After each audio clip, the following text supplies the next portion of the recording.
ಎಂದು ಡಾಕ್ಟರ್ ರಾಜ್ಕುಮಾರ್ ಅವರ 18ನೇ ಪುಣ್ಯತಿಥಿ ನಡೀತಾ ಇದೆ ಅದ್ದೂರಿಯಾಗಿ ಕಂಠೀರವ ಸ್ಟುಡಿಯೋದಲ್ಲಿ. ಇಡೀ ರಾಜ್ ಫ್ಯಾಮಿಲಿ ಅವರೆಲ್ಲರೂ ಸೇರ್ಕೊಂಡು ಅಣ್ಣ ಅವರ ನೆನಪಿನಲ್ಲಿ ಒಂದು ಅಣ್ಣ ಅವರ ಸಮಾಧಿಗೆ ಪೂಜೆಯನ್ನ ಸಲ್ಲಿಸಿದ್ದಾರೆ. ಸೊ ಸದ್ಯ ಇವಾಗ ನಮ್ಮ ಜೊತೆ ಇದ್ದಾರೆ. ಸೊ ಕನ್ನಡ ಚಿತ್ರರಂಗದ ರಾಘಣ್ಣ. ಸೊ ಅವರು ಏನ್ ಹೇಳ್ತಾರೆ ಅಂತ ಕೇಳೋಣ.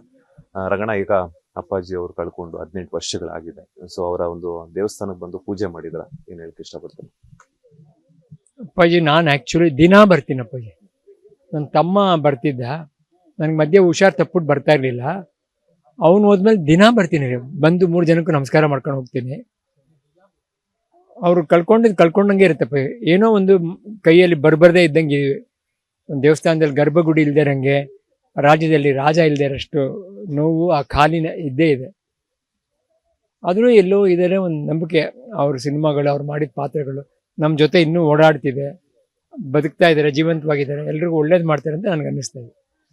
ನೀವಾಗಲೇ ಹೇಳ್ತಾ ಇದ್ರಿ, ಸೊ ಮೊಮ್ಮಕ್ಕಳು ಸಿನಿಮಾ ರಂಗಕ್ಕೆ ಎಂಟ್ರಿ ಕೊಟ್ಟಿದ್ದಾರೆ. ಆ ಒಂದು ಗಳಿಗೆಯನ್ನ ಕಣ್ತುಂಬಿಕೊಳ್ಳೋದಕ್ಕೆ ಅಣ್ಣ ಅವ್ರು ಇಲ್ಲ ಅಂತ ಹೇಳ್ಬಿಟ್ಟು ಇದ್ದಿದ್ರೆ ಇವತ್ತು ತುಂಬಾನೇ ಖುಷಿ ಪಡ್ತಾ ಇದ್ರು. ಸೊ ಮೇಲಿಂದಾನೇ ಆಶೀರ್ವಾದ ಮಾಡ್ತಾ ಇದ್ದಾರೆ. ಎಕ್ಸಾಂಪಲ್ ಒಂದು ಸರಳ ಪ್ರೇಮಕತೆ ಆಗಿರ್ಬೋದು, ಯುವ ಸಿನಿಮಾ ಆಗಿರ್ಬೋದು. ಸೊ ಅವರ ಒಂದು ಸಿನಿಮಾಗಳಿಗೆ ಯಾವ ರೀತಿ ಆಶೀರ್ವಾದವನ್ನು ಮಾಡ್ತಾರೆ ಅಂತ. ಅವರು ಸ್ವತಃವಾಗಿ ಎದುರುಗಡೆ ಇಲ್ಲ ಅಂದ್ರೂ ಒಳ್ಳೊಳ್ಳೆ ಡೈರೆಕ್ಟರ್ನ, ಒಳ್ಳೆ ಪ್ರೊಡಕ್ಷನ್ನ ಕಳಿಸಿದ್ದಾರೆ. ಪಿಕ್ಚರ್ನ ಯಶಸ್ವಿಯಾಗಿದೆ ಅಂದರೆ ನಮ್ಮ ತಂದೆ ಪಾದಕ್ಕೆ ಸೇರೋದು ಅದು. ಯಾಕಂದರೆ ಅವರ ತಂದೆ ಪುಟ್ಟಸ್ವಾಮಿ ಅನ್ನೋರು, ಇದು 8 ಜನ್ಮ ಹೀಗೆ ಇರುತ್ತೆ, ನಮ್ಮ ಕುಟುಂಬ ಸಿನಿಮಾ ಸೇವೆ ಮಾಡ್ತಾ ಇರುತ್ತೆ ಅಂತ ನಮಗೆ ಆಶೀರ್ವಾದ ಮಾಡೋಗಿದ್ದಾರೆ. ನಮ್ಮ ತಂದೆ ಅದನ್ನೇ ಹೇಳಿದರು. ಆ ರೀತಿ ಯಾರು ಬಂದರು, ಯಾವಾಗ ಬಂದರು, ಅವ್ರಿಲ್ಲ ಅಂದರು ಅವ್ರೇನು ಆಶೀರ್ವಾದ ಮಾಡಬೇಕು, ಅವ್ರೇನು ಕೆಲಸ ಮಾಡಬೇಕು ಮಾಡ್ತಾ ಇದ್ದಾರೆ. ಸೊ ಈಗ ಇನ್ನೇನು ಕೆಲವೇ ದಿನಗಳಲ್ಲಿ ಲೋಕಸಭಾ ಚುನಾವಣೆ ಬರ್ತಾ ಇದೆ. ಗೀತಕ್ಕ ಅವರು ಶಿವಮೊಗ್ಗ ಕ್ಷೇತ್ರದಿಂದ ಪಾರ್ಟಿಸಿಪೇಟ್ ಮಾಡ್ತಾ ಇದ್ದಾರೆ. ಸೊ ಇವತ್ತೇನೋ ಶಿವಣ್ಣ ಮತ್ತೆ ಗೀತಕ್ಕ ಅವರೇನೋ ಬಂದು ಅಣ್ಣವ್ರ ಆಶೀರ್ವಾದ ಪಡೆಯುವಂತ ಚಾನ್ಸಸ್ ಇದೆಯಾ ಅಂತ ಗೊತ್ತಿಲ್ಲಪ್ಪ. ಅವ್ರು ಎಲ್ಲಿದ್ದಾರೆ ಅಂತ ಗೊತ್ತಿಲ್ಲ. ಅವ್ರು ಪ್ರಚಾರಕ್ಕೆ ಹೋಗಿದ್ರೆ ಇವತ್ತು ಬರೋದು ಡೌಟು. ಇಲ್ಲೇ ಇದ್ರೆ ಖಂಡಿತ ಬರ್ತಾರೆ, ಯಾವ್ದಾರು ಒಂದು ಟೈಮ್ ಬಂದೇ ಬರ್ತಾರೆ. ಮಕ್ಕಳು ಮೊಮ್ಮಕ್ಕಳು ಎಲ್ಲ ಬರ್ತೀವಿ. ಅವ್ರು ಇಷ್ಟೊತ್ತಿಗೆ ಇದ್ದಿದ್ರೆ ಇಲ್ಲೇ ಬಂದ್ಬಿಡೋರು, ನಮ್ಮ ಜೊತೆಗೆ ಮಾಡೋರು. ಎಲ್ಲ ಹೆಂಗೋ ಒಂದು ರಾತ್ರಿ ಒಳಗೆ ಬಂದು ಮಾಡ್ಕೊಂಡು ಹೋಗ್ತಾನೆ. ಅಶ್ವಿನಿ ಮೇಡಮ್ ಹೊರಗಡೆ ಹೋಗಿದ್ದಾರೆ, ಊರಲ್ಲಿಲ್ಲ ಅವರು.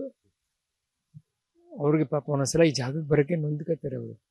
ಮಕ್ಕಳನ್ನು ಕರ್ಕೊಂಡೇ ಬರಲ್ಲ ನಾನು, ಅವ್ರ ಅಪ್ಪನ ಆ ಥರ ನೋಡಬೇಕಲ್ಲ ಅಂತ ಕರ್ಕೊಂಡೇ ಬರಲ್ಲ ನಾನು.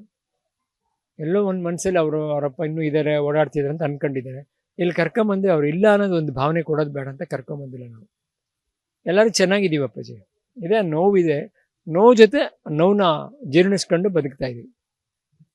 ಸೊ ಮೊನ್ನೆ ಅಷ್ಟೇ ಅಪ್ಪು ಅವರ ಬರ್ತ್ಡೇ ಆಯಿತು. ಸೊ ಇವತ್ತು ಅಪ್ಪು ಅವರ ಅಣ್ಣ ಅವರ ಪುಣ್ಯ ಸ್ಮರಣೆ ಆಗ್ತಾ ಇದೆ.